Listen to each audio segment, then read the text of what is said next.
Hi, it's Liberty and I make videos about books. Today I'm coming back with another tag because I need to hold myself accountable. Otherwise I end up in a reading slump or just in a freak out because I'm not making my Goodreads goal. Speaking of freaking out, that is what this tag is. It is the mid-year freak out tag. Let's jump right into it. So the first question is, what is the best book you've read so far this year? And I'm going with The Disappearances by Emily Bain Murphy. Now this is a YA fantasy and it's set in the town of Sterling, somewhere in America.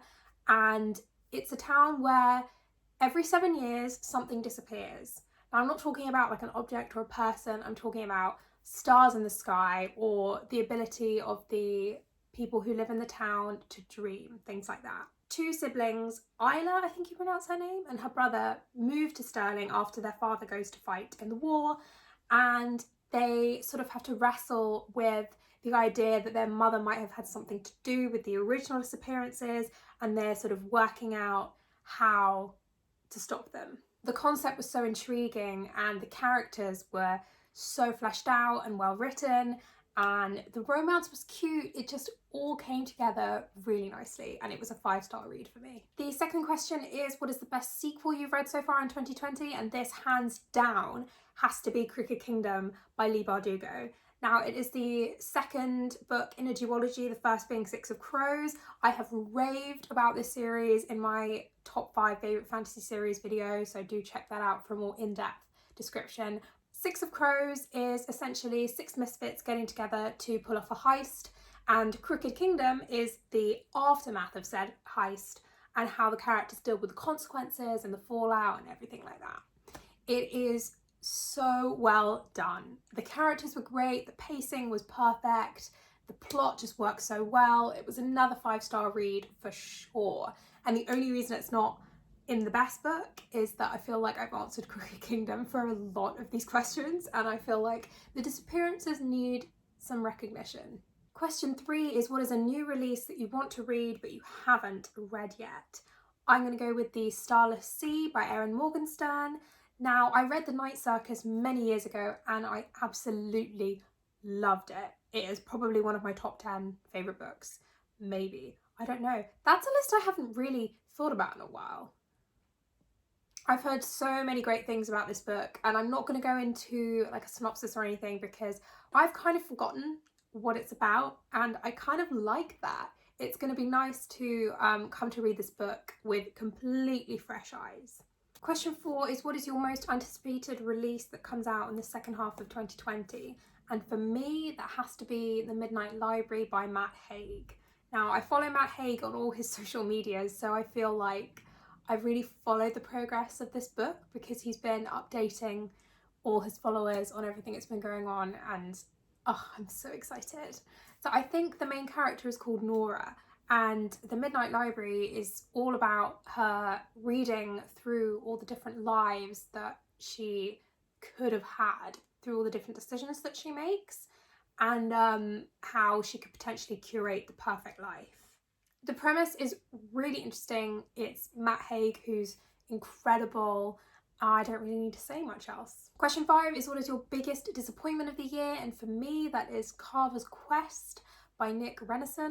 Now, a murder mystery, set in the 19th century with archaeology should have been right up my street, but for some reason I just didn't connect with it. I think it was quite slow to start off with. I didn't really connect with the main character or really any of the characters.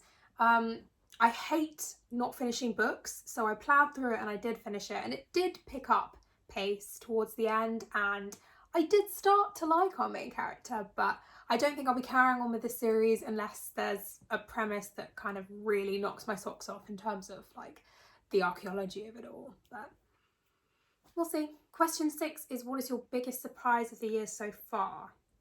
For me, it was The Bedlam Stacks by Natasha Pulley. Now, it's set in 1859, I think, and our main character is Merrick Tremaine, and he has been sent to Peru by the India Office to search for a reliable source of quinine because there's a big problem with malaria in the British colonies. Now, this is Natasha Pulley's second book. Her first one was called The Watchmaker of Filigree Street, And like that first book, The Bedlam Stacks is also magical realism, and you don't really realise it right away. It sort of slowly reveals itself to you, which I really enjoyed. This is a book that definitely picks up pace a lot, and I think it succeeds in having a sort of build up where Carver's Quest failed, because the characters were so well written. You're so immersed in that world, and also she's got such a beautiful way of writing that you just get caught up in it, and it sort of holds you and you don't really want to stop reading. Question 7 is, who is your favourite new author? This could be new to you or a debut author, and for me it's Anne O'Brien. She writes mostly medieval historical fiction. She's written a lot actually, so she's definitely just new to me. I read The Shadow Queen earlier this year, which is a book about Joan of Kent, who is the mother of King Richard II. The book focuses on her early life and how she navigates the court and the royal family and her romantic encounters. I then moved on to The Queen in the North, which I just finished, which is about Elizabeth Mortimer, who is the wife of Henry Hotspur Percy. She has a way of writing these women that's just, they're strong and vulnerable, they're everything. They feel every emotion, you know? And I like the fact that they're women that don't necessarily get a lot of notoriety in, you know, documentaries or, you know, Shakespeare. And I just have a thing for historical fiction. I love it. If I can find a new author that I can read through their entire catalogue, then that's great. Question 8 is, who is your new fictional crush? Now I'm stretching this a little because I'm basically the whole cast of Crooked Kingdom.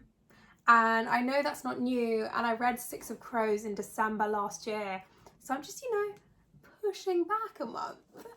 But basically the whole cast is just incredible. Who my exact fictional crush is at any one time changes from day to day. But I'm just going to say it's almost always Inez, Jesper, Matthias or Nina. I just love them all. Question 9 is, who is your newest favourite character? This was actually harder than I thought it was going to be, and I don't know if it's because I only had like a few 5-star reads this so far this year, but I really loved Astrid from Crazy Rich Asians. I'd seen the film, but I hadn't read the books, and a friend had told me that they were much better, and they are.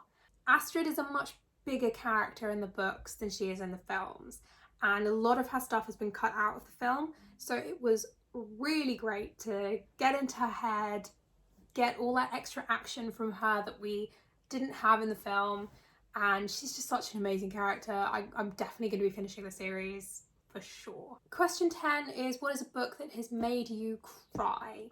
Now, I actually haven't cried at all reading this year, so hopefully this will be something that will happen later on in the year. Who would ask for a book to make them cry?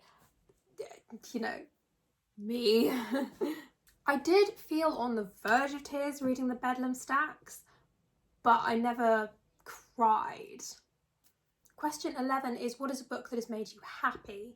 And I'm going for Indigo Donut by Patrice Lawrence. Now this is just a book that gave me such catharsis when I finished it. Indigo has grown up in the care system because her mother, she watched her die when she was a toddler. I think she was shot, I'm not sure, might have been stabbed. I think she was stabbed. And she meets Bailey when she joins his sixth form, and there's a budding romance, but you know, Indigo's got trust issues and Indigo's had a really hard time, so she really struggles with that little budding romance that happens.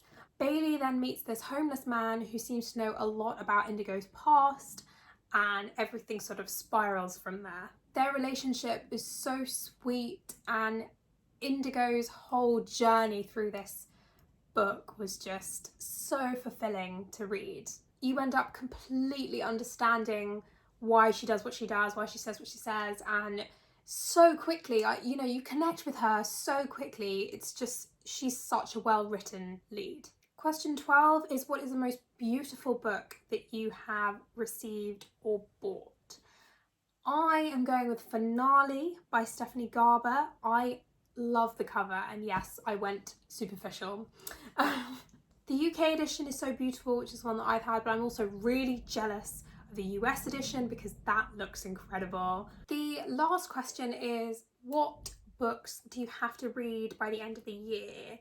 Now, this question freaks me out because having to read a book, I hate that, and it often puts me off reading. It makes me go into a reading slump. So I'm going to say the books that I would like to read by the end of the year. There's loads, so I'm just going to pick out a few.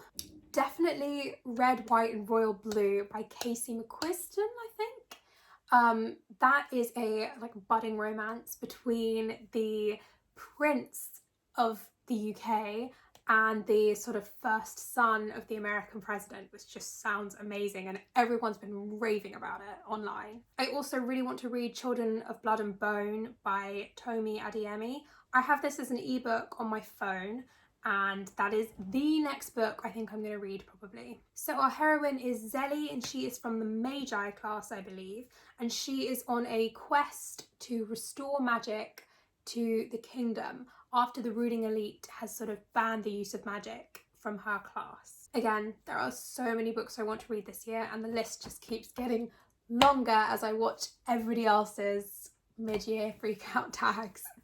So that was my mid-year freak-out tag. Now, in terms of my Goodreads goal, I've got it set to 40 at the moment because I need to take into consideration reading slumps and things of that nature. I'm on track as of when I'm filming this at the end of June. I've read 21 books, kind of slow for me, but like I said, I've had reading slumps. If you enjoyed this video, I'd love it if you could give it a thumbs up. That would be really great. Thank you, and I wish everyone a great second half of the year's reading. Happy reading.